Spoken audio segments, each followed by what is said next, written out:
પરીક્ષિતને શંકા થયેલી કે પારકી સ્ત્રીઓની સાથે ભગવાન શ્રી કૃષ્ણ રમણ કેમ કર્યું? ત્યારે સુખદેવજીએ કહ્યું કે અલૌકિક કથાને આ દર્શાવવા માટે આ લૌકિક દ્રષ્ટાંતનો સહારો લીધો છે. બાકી ગોપી એ કોઈ સ્ત્રી નથી અને કોઈ સ્ત્રી અને પુરુષના મિલનની કથા નથી. આ તો આત્મા અને પરમાત્માના મિલનની કથા છે. આમ રાજા પરીક્ષિતના પ્રશ્નનું નિરાકરણ થયું. શુકજી પરીક્ષિતને આગળ કથા સંભળાવે. રાત્રિના સમયે સૌ સૂતા હતા, એમાં એક અજગર આવી નંદ બાવાને ગળવા લાગ્યો. ગોવાળિયાઓએ સળગતા લાકડા માર્યા છતાં નંદ બાવાને છોડ્યા નહીં. ત્યારે કૃષ્ણ ત્યાં આવ્યા ને એમણે પોતાના હાથ વડે જ્યાં સ્પર્શ કર્યો ત્યાં અજગરનું રૂપ છોડીને વિદ્યાધરના રૂપમાં એ અજગર આવ્યો. એ સુદર્શન હતો. પોતે બહુ રૂપાળો હતો એટલે બીજાના રૂપને જોઈ નહોતો શકતો. રૂપનું અભિમાન. એકવાર કાળા દુબળા અંગીરા ઋષિની મશ્કરી કરી, તેથી અંગીરાએ શ્રાપ આપ્યો કે જા તું સર્પ થા. આ સુદર્શન વિદ્યાધર રૂપના ગર્વમાં ઋષિના ક્રોધનો ભોગ બન્યો, પણ ઋષિનો ક્રોધ નહીં, એના પ્રેમનો ધોધ હતો. શું કામ? મેં શરૂઆતમાં કીધું હતું, બ્રાહ્મણ શ્રાપ આપે નહીં, અને શ્રાપ આપે તો એ શ્રાપ ન હોય, આશીર્વાદ હોય. આ ઋષિએ શ્રાપ આપ્યો કે જા તું સર્પ થા, પણ એ સર્પ થયો તો એને ભગવાન મળ્યા ને. ત્યાર પછી પ્રભુએ એને મુક્ત કર્યો. ત્યાર પછી શંખચૂડનો વધ કર્યો. હવે દેવર્ષિ નારદને થયું કે કંસ ઘણું જીવો છે, એટલે આવ્યા મથુરા. રાજા કંસે દેવર્ષિનું સ્વાગત કર્યું છે. પધારો દેવર્ષિ. નારદજી પૂછે છે, કેમ છો રાજન? આપની કૃપાથી કુશળ છો? અરે શું કુશળ રાખ, તારી માથે તો મોત આટા મારે છે, તું કે છે કુશળ છું. કંસ મેં તને પહેલા પણ ચેત્યું હતું, તું સાવધાન થયો નથી. તારો કાળ સલામત સ્થળે છટકી ગયો. મોટો થઈને 11 વર્ષનો થયો, હવે તો સાવધાન થા. નારદજીને વિચાર થયો કે કંસ છેલ્લા 12 વર્ષથી પ્રભુનું ચિંતન કરે છે, અને કોઈ પણ માણસ 12 વર્ષ તપ કરે ને એટલે પ્રભુ પ્રગટ થાય, એની તપનું ફળ એને મળે. નારદજીએ કહ્યું, યાદ છે યોગમાયાના વચન? હા મહારાજ, છેલ્લા 11 વર્ષથી હું સૂતો નથી, પણ તું ને શોધતો કેમ નથી? પ્રયાસ તો સતત ચાલુ છે. મળ્યો? આમ તો મળ્યો નથી, પણ એક શંકા છે. આ નંદ યશોદાના છૈયા છે ને, એમાં દેવકીનું 8મું સંતાન એ હોવું જોઈએ. નારદે કહ્યું, તારી શંકાની માથે હું સિક્કો મારું છું, જા, એ જ છે. તને સહી કરી આપું? જગત જેને નંદ યશોદાનો કહે ને, એ આ દેવકી ને વસુદેવનો પુત્ર છે. બાપજી, એ વાત તો બધી બરાબર, ચાલો. પણ બીજી એક શંકા છે કે તો જે બાળકી મેં મારી નાખી એ કોણ?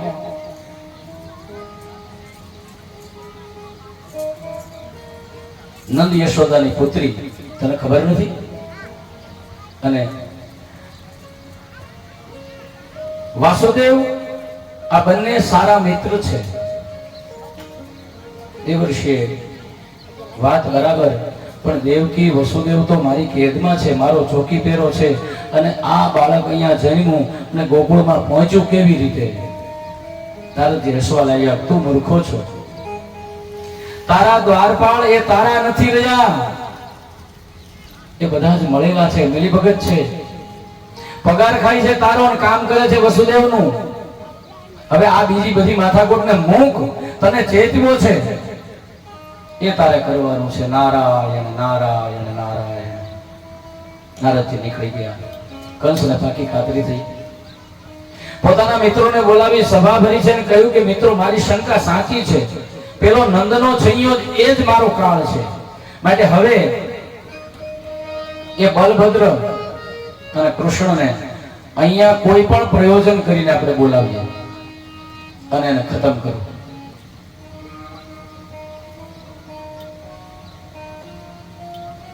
પણ શું કરીએ? મિત્રોએ કહ્યું કે આપણે ધનુષ યજ્ઞ કરીએ. એ નિમિત્તે એ બંનેને અહીં બોલાવીએ. કંસે ધનુષ યજ્ઞ કરવાનું નક્કી કર્યું. કોલિયા પીડ હાથી દ્વારા તેને મરાવી નાખશું અને એનાથી કદાચ બચી જાય તો શલ, તોશલ, ચાણોર અને મુષ્ટિક આ વગેરે મલ્લો છે,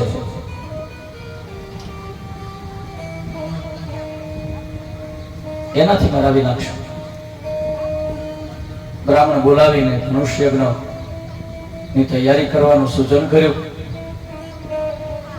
બ્રાહ્મણોએ કહ્યું કે ધનુષ યજ્ઞ કરીએ તો યજમાનના શત્રુનો નાશ થાય અને જો ધનુષ્યનો ભંગ થાય તો યજમાનનો નાશ થાય. એટલે ધનુષ યજ્ઞ કરવો હોય તો વિચારી લેજો. જો આ ધનુષ્ય તમારા યજમાન તોડી નાખશે તો યજમાનનો નાશ થશે. તમે જેનો નાશ કરવા માટે થઈને આ ધનુષ યજ્ઞ કરાવો છો એ આવીને અહીંયા તમારું આ ધનુષ તોડી નાખે તો યજમાનનો નાશ થશે. એટલે બધા કે ચિંતા ન કરો, ધનુષને આપણે તોડવા નહીં દઈએ, ધનુષ ફરતો ચોકી પેરો રાખશું. બધી તૈયારી થવા લાગી. નગરને શણગાર્યું છે. આ કોલિયા પીડ હાથીના મહાવતને સૂચના આપી છે કે હાથીને ખૂબ મદિરા પીવડાવજો અને એનાથી કદાચ કૃષ્ણ અને બલરામ જો બચી જાય તો આપણા મલ્લો ક્યાં ઓછા ઉતરે છે. આમ બધાને સૂચના અપાય. હવે કૃષ્ણને તેડવા માટે કોઈ યોગ્ય પાત્ર જોઈએ. એટલે કૃષ્ણ અક્રૂરજીની પાસે આવે. આ કંસ કૃષ્ણને લેવા માટે અક્રૂરને વિનવે છે કે તમારે સવારે કૃષ્ણ અને બલરામને લેવા માટે ગોકુળ જવાનું છે. સુવર્ણનો રથ તૈયાર કર્યો છે. અક્રૂર છે એ કંસના બનેવી થાય, વસુદેવ પણ બનેવી થાય છે, પણ અક્રૂર સાથે થોડી બને છે. જેની સાથે બને ને એ બનેવી. સાળો અને બનેવી કઈ લડે, પણ અક્રૂરજી કંસને કહે છે કે તારે મરવાની આટલી બધી ઉતાવળ આવી છે, શું કામ હાથે કરીને તારા કાળને અહીંયા બોલાવે છે? શું તે કૃષ્ણ વિશે સાંભળ્યું નથી? એ તો કાળનો પણ કાળ છે. તેના પરાક્રમોની કથા નથી સાંભળી? વગર શસ્ત્રોએ એને અનેક અસુરોને માર્યા છે.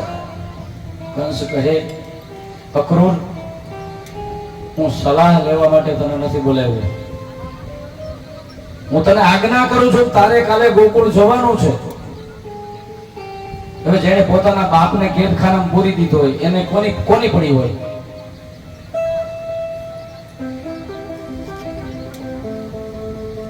કંસ ગુસ્સે થયો. મારો હુકમ છે સવાર થતા રથ લઈને તમારે જવાનું છે અને ખબરદાર ત્યાં પણ કોઈને કહેવાનું નથી કે આવો ધનુષ યજ્ઞ આપણે કૃષ્ણ અને બલરામને મારવા માટે કરી રહ્યા છે. અક્રૂરજી તો મનોમન બોલ્યા કે તારે ગુજરી જવું છે તો પછી હું શું કરું?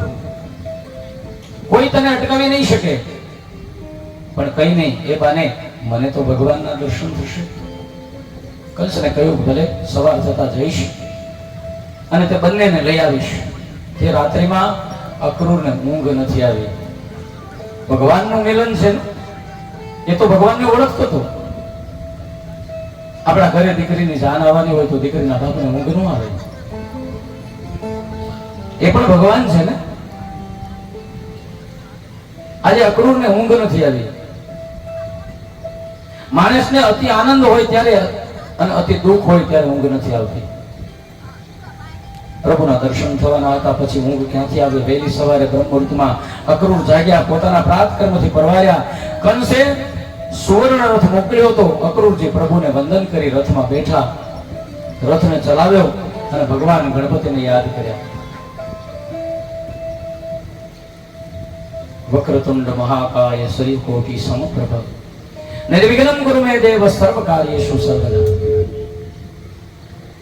અક્રૂરજી ભગવત સ્મરણ કરતા કરતા નીકળ્યા છે. મથુરા મૂકી ગોકુળની રાહ પકડી છે. પણ રથ તો પહોંચે. આ દુનિયામાં વધારે ને વધારે હાઈ સ્પીડ વાળી વસ્તુ કઈ છે? તમે વિચાર કરો ત્યાં એની સ્પીડ વધી જાય એવી વસ્તુ કઈ છે? એવી કઈ ગાડી છે? એમાં નથી પેટ્રોલ જોતું, નથી પૈડા જોતા, નથી ડ્રાઈવર જોતો, મન. તમે વિચાર કરો ત્યાં તમારું મન ત્યાં પહોંચી જાય. એક વખત તમે હરિદ્વાર જઈ આવ્યા હો, ગંગામાં નાહી આવ્યા હો, એટલે અહીંયા બેઠા બેઠા વિચાર કરો કે હા પંજાબ સિંધ ક્ષેત્રમાં ઉતર્યા હતા અને ત્યાં ઘાટ હતો ને ગંગાજીમાં નાહ્યા હતા, એટલે તમને એ આખું ચિત્ર ખડું થઈ જાય. અક્રૂરજી પહોંચે એ પેલા એનું મન ત્યાં પહોંચી ગયું છે. મમાધા મંગલમ નષ્ટમ ફલવા ચૈવ મે ભવ યન્મસ્યે ભગવતો યોગી ધ્યેયાદ્રી પંકજા. મનોમન અક્રૂરજી વિચાર કરે મેં એવું તે શું કલ્યાણ કર્યું છે, મેં એવો તે શું જપ અને તપ કર્યો છે કે યોગીઓ જેના ચરણનું ધ્યાન કરે છે એ પ્રભુના આજે મને દર્શન થશે. મારા તમામ અમંગલનો આજે નાશ થશે. આજે મારું જીવન સફળ થશે. પરમાત્મા એ ચરણ પંકજના હું દર્શન કરીશ, વંદન કરીશ. એક તો માનવ જન્મ દુર્લભ અને મનુષ્ય જન્મ મળ્યા પછી પરમાત્માના દર્શન એ પણ વધારે દુર્લભ છે.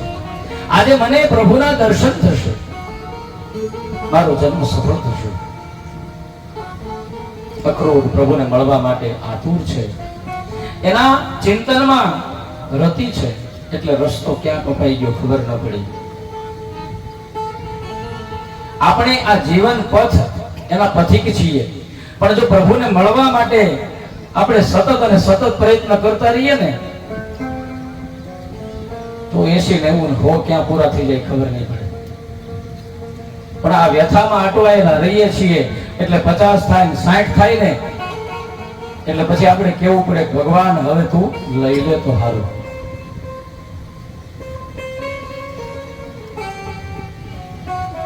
અને એ સાચું છે, કારણ કે 70 પછી ભગવાન લઈ લે ને તો એના જેવી એક પણ જિંદગી નથી. સશક્ત માણસ હોય, તંદુરસ્ત હોય તો ભલે 100 વર્ષ ના થાય, કઈ ખાઈ ન શકે, કઈ પી ન શકે, કઈ સાંભળી ન શકે, કઈ જોઈ ન શકે, તો લાશની જેમ જીવન જીવવું એના કરતા ભગવાન લઈ લે વધારે સારું નહીં? પણ કર્મ એવા કરીએ તો જેથી કરીને આ જન્મ તો નહીં પણ આના પછીના જન્મમાં ભગવાન આપણને વેલા લઈ લે. પણ અત્યારે કર્મ કરવામાં કઈ બાકી ન રાખ્યું હોય તો આ જન્મમાં તો જે આગલા જન્મના છે ભોગવવાના છે, પાછી આપણે ભેગા કર્યા એટલે વળી બીજા જન્મમાં પાછા આના કરતા વધારે દુઃખી થાય. આ જન્મ મનુષ્યનો એટલા માટે જ મળ્યો છે કે તું સુધરી જા, તારા આત્માનું કલ્યાણ કરી લે. આત્માને ઓળખ્યા વિના રે એ 184 નહીં તો મટે. તારી બ્રહ્મણાને ભાગ્યા વિના રે એ ભગવાન નહીં રે મટે. આ કોયલ ને કાગરે એ રંગે રૂપે એક છે. એ તો એની વાણી થકી ઓળખાગરે હે 184 નહીં રે ટળે. આ આત્માને ઓળખી લ્યો. બાકી બેયના રંગ એક છે છતાં અવાજથી ઓળખાય.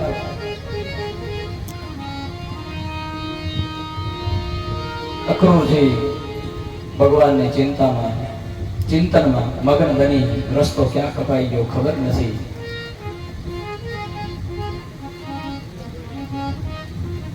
સૂરજનું તેજ છે ધરા સુધી અને ધરાની મહક છે ગગન સુધી અને ગગનની ધરા છે સાગર સુધી. આ બે ફામ તોય કેટલું થાકી જવું પડ્યું, નહીં તો જીવનનો રાહ છે સ્મશાન સુધી. આખરી રસ્તો ક્યાં સુધીનો છે? આખી જિંદગી દોડ દોડ કરી પણ આખરે જવાનું તો સ્મશાન સુધી જ છે. રસ્તા મળ્યા ને કોઈ મને શોધવું પડ્યું, આ મંજિલ સુધી જવા અહીં દોડવું પડ્યું. સુરેશ મારે જોજનો ભટકી જવું પડ્યું, આ બેફામ તોય કેટલું થાકી જવું પડ્યું.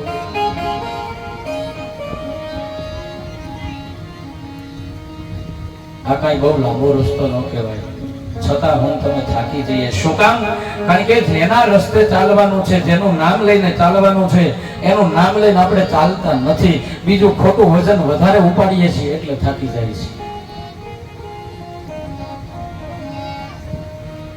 ગામડામાં એક મહેમાન આવે છે. ઘરે જઈને પૂછ્યું કે કરધણી ઘરે નથી? તો ઘરવાળાએ ઢોલિયો ઢાળ્યો, માથે રજાઈ પાથરી અને સરસ મજાનો તકિયો નાખ્યો. હવેની મહેમાન ગતિમાં નથી ઢોલિયો, નથી રજાઈ, નથી તકિયો. પેલા તો લગ્ન પ્રસંગમાં પણ આપણે આડોશી પાડોશીનું બધું પાઘરણ ભેગું કરીને સરસ મજાનું ઉતારામાં ગોઠવતા જાન આવે ત્યારે.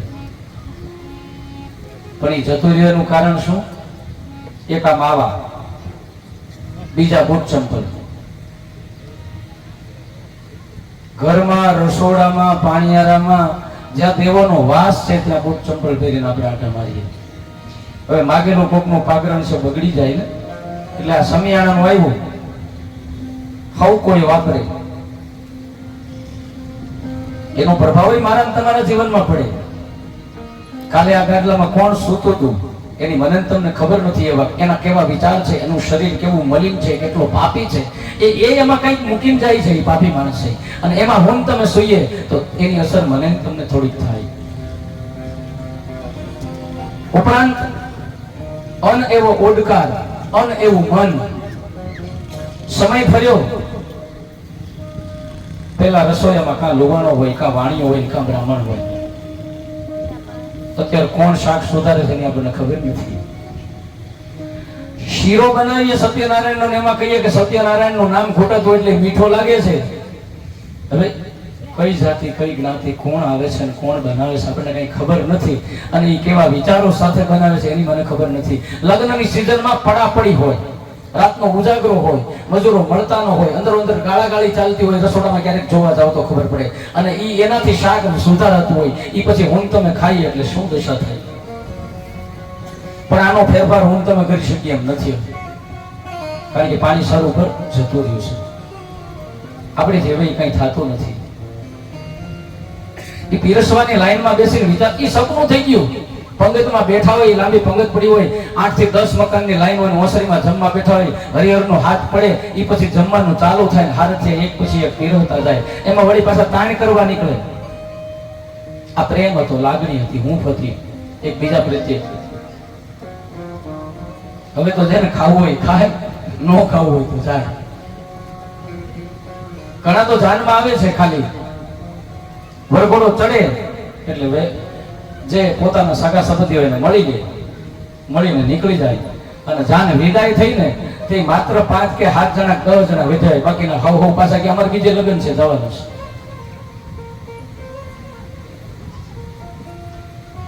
કોઈની પાસે સમય નથી ને સમય બધાની પાસે છે. અને ખાસ બીજી એક વાત પણ બહેનો માટે નથી, માત્ર ભાઈઓ માટે, કે યુવાનો જે મોટરસાયકલ તમે ચલાવો છો ત્યારે 100 કામ પડતા મૂકીને પણ તમારો મોબાઈલ આવે ને તો સાઈડમાં મોટરસાયકલ ઊભું રાખી દેવું, પછી તમારે ફોનમાં વાત કરવી. અને એવી આપણે કઈ મેલું નથી હાલતી કે આપણે એ ફોન અહીંયા આમ રાખી મોટરસાયકલ ત્રાહું રાખીને જતો હોય. હવે એમાં ભટકાઈ વાર કેટલી લાગે. એવો તે શું કરોડોનો ફોન આવે છે કે તમારે ચાલુ મોટરસાયકલ એને ઉપાડવું પડે, મોટરસાયકલ સાઈડમાં ઊભું રાખી દો. આ મને આમાં કઈ ફાયદો નથી. હું તમારા જીવન માટેની વાત કરું છું. અમરેલીમાં રોડમાંથી, અમદાવાદમાં રોડમાંથી, જ્યાં જોવું ત્યાં વાંકી ડોક રાખ્યો નાનો ફોન. મને થાળું મેં 2 વખત ટ્રાય કર્યા, આ ફાવતું જ નથી, ફોન હેઠો પડી જાય.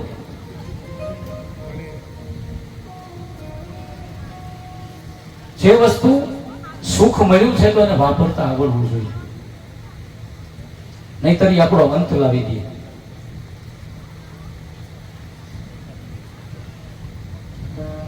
ઘણું બધું છે જે નથી કરવાનું એ આપણે બધા કરી રહ્યા છીએ. આપણી વાત ચાલતી હતી કે ગામડાની અંદર એક મહેમાન આવ્યા એટલે ઘરધણી ઘરે નથી એટલે બાજુમાં વાડી એટલે છોકરાને મોકલ્યો કે આપણે ત્યાં મહેમાન આવ્યા છે, ઢોલિયા ઢણાના રજાઈ પથરાણી તકિયા નાખ્યા છે, બેઠા છે. એમાં ઘરધણી છે, એને બોલાવવા માટે છોકરો ગયો એટલે પેલા મહેમાન કહે છે કે વાર લાગે. અરે ના ના, અહીંથી ઘા કરીએ ને તો અમારા પડામાં પડે એટલી જ વાડી દૂર છે. એટલે મહેમાનને આવતા કઈ બહુ હાર ન થઈ. મહેમાન એકદમ ઘરે આવ્યા, પણ સાથે પાળેલો કૂતરો છે એ થોડી વાર પછી આવ્યો. મહેમાન આવ્યા, મળ્યા, શાંતિથી બેઠા, પાણી પાણી પીધું અને ઘરધણી પણ આવીને બેઠા. પણ થોડી વાર પછી કૂતરો આવ્યો ને કૂતરો એટલો બધો હાંફે એટલે પેલા મહેમાન એમ કીધું, તમે તો કહેતા હતા કઈથી ઘા કરી, ત્યાં અમારા પડામાં પડે એમ છે, આ કૂતરો એટલો બધો હાંફે છે કેમ?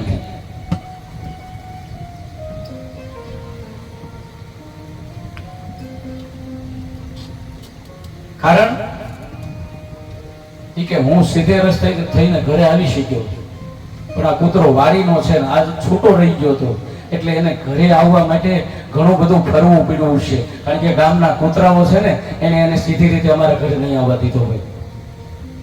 રસ્તામાં એને બીજા એવા કૂતરાઓ મળ્યા, એને ભગાડવામાં, એનાથી બચવા માટે, એનો રસ્તો સાફ કરવા માટે એને મહેનત કરવી પડી, એટલા માટે એ હાંફે છે.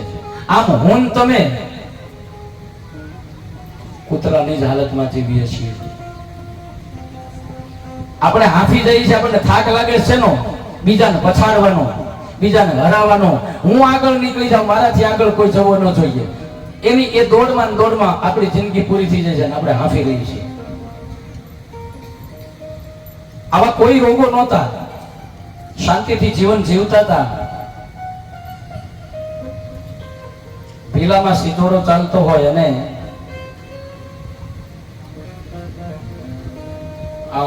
લાલભાઈ કોટડિયાના બાપુજી ગોબરભાઈ ને લગભગ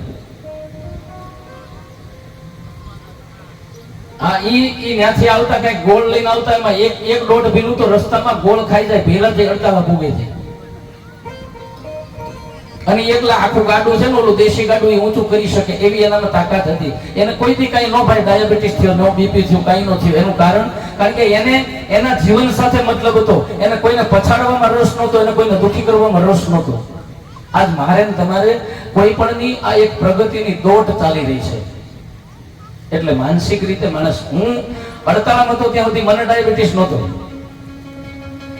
હું લંડન ગયો પૈસા વધારે કમાવા માટે, એટલે ત્યાં માથે ટ્રસ્ટી હોય, બધાનું ધ્યાન રાખવાનું, અને હજી વધારે મને કેમ પૈસા મળે એની દોટમાં હું હતો. એટલે મને ડાયાબિટીસ આવ્યો, બીપી આવ્યું, કોલેસ્ટ્રોલ આવ્યું, બધું જ છે. એટલે પછી આપણે સમજી જવું પડે કે હવે આપણે અત્યાર સુધી છે ને ખાવા હાટું જીવ્યા હતા, હવે જીવવા માટે જ ખાવાનું છે. એટલે કોઈ આગ્રહ કરે ઘણી વસ્તુ નતો, ના બાબા પગે લાગીએ, લિમિટમાં રહેવું જોઈએ, પછી તો કઈ વાંધો ન આવે. એમ આ કૂતરાને હા એટલા માટે ચડ્યો કે એને બીજા બધા જે રસ્તામાં મળ્યા ને, જે સ્વાગત કરવા વાળા, એ બધાને ભગાડવા પડ્યા. મૂળ કથામાં આવીએ, અક્રૂરને તો કૃષ્ણની મસ્તીમાં ક્યાંય રસ્તો પસાર થઈ ગયો એની ખબર નથી. પ્રભુના ચરણ પગલા એને જોયા એટલે રથને બાજુમાં મૂકી દીધો, પોતે નીચે ઉતર્યા છે. આ વ્રજની રજ છે એને વંદન કર્યા, પરમ આનંદ થયો, આંખોમાંથી અશ્રુની ધારા વહેવા લાગી. અક્રૂરને થયું કે અહીં સુધી રથમાં આવ્યો બરાબર, હવે તો આ વ્રજની ભૂમિ છે. માટે અક્રૂર પ્રભુ ચરણ રજમાં ચાલ્યા નથી, આલોટતા ગયા છે. અને એટલે આજ કીધું કે રમણ રેત ગયો, અને જો એ આલોટો નહીં તો એ રમણ રેત ગયો નકામું છે. વ્રજમાં જાવ અને ત્યાંની માટી છે ને, કારણ કે વ્રત તો એનું છે, ભગવાન વહી ગયા એને 55,000 વર્ષ થયા, પણ રજ તો એનું છે, રજ તો એની છે, કઈ બદલી નથી. કદાચ એને માથે ચડાવીએ અને થોડીક મોઢામાં નાખીએ તો પણ પવિત્રતા આવે. અક્રૂરજી રથમાં આળોટતા આળોટતા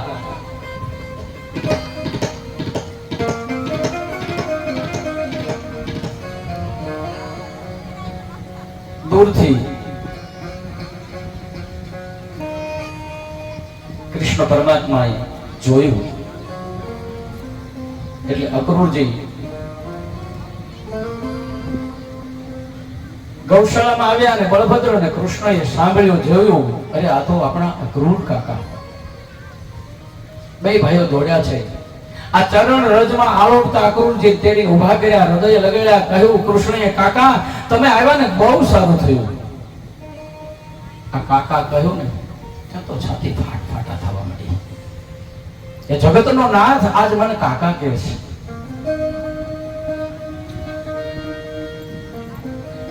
જગતના નાથનો કાકો પછી કેમ ન હોય મને ફાંકો. અક્રૂરજીને ગૌરવ થયું, રાજી થયા.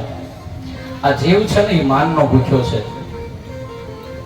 અમુક સ્ટેટસ અમુક લેવલ હોય અને કથામાં આવે ને આપણે માન ન દઈએ ને તો એને કથામાં જ્યાં સુધી બેહવું પડે ને ત્યાં સુધી કઠણ થઈ જાય. ચાલો કથામાં ગયો તો પણ મારો કોઈ ભાવ ન પૂછ્યો. દુનિયા તારો ભાવ કરાવવા ગયો તો કથામાં ગયો તો? તું ભગવાનને મળવા ગયો તો કે લોકોની સામે કે બતાવવા માટે ગયો તો કે હું આ છું? જવાના ઠેકાણા એ આપણે પેલા જોઈ લેવું જોઈએ, સરનામું વાંચી લેવું જોઈએ, આપણે ક્યાં જાય છીએ. જ્યાં જગ્યા મળે ત્યાં બેસી જઈએ એમાં આનંદ છે. અને પછી યજમાનનો આગ્રહ હોય ને તમને જો વ્યવસ્થિત બેસાડે તો એ તમારા નસીબ છે. બાકી પહેલેથી આવ્યા પહેલા અગાઉ નક્કી કહી દે. શાસ્ત્રીજી કથામાં પધારવાના છે, એના માટે અલગ સોફો મગાવજો, મલમલના ગાદી તકિયા નખાવજો. શાસ્ત્રીજી અંદર એન્ટ્રી કરે ત્યારે રસ્તામાં એની સામે કોઈ મળવું ન જોઈએ, બીજા કોઈ વાતો કરવા એની પાસે જાય નહીં, પગે લાગવા કોઈ જાય નહીં. અમે અમારું જ કહીને બીજા હું કામ કેવું છે?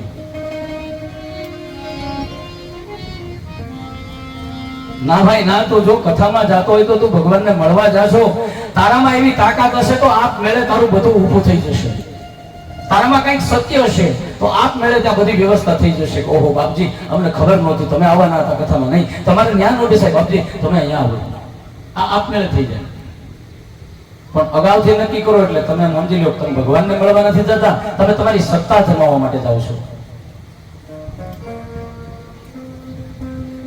મને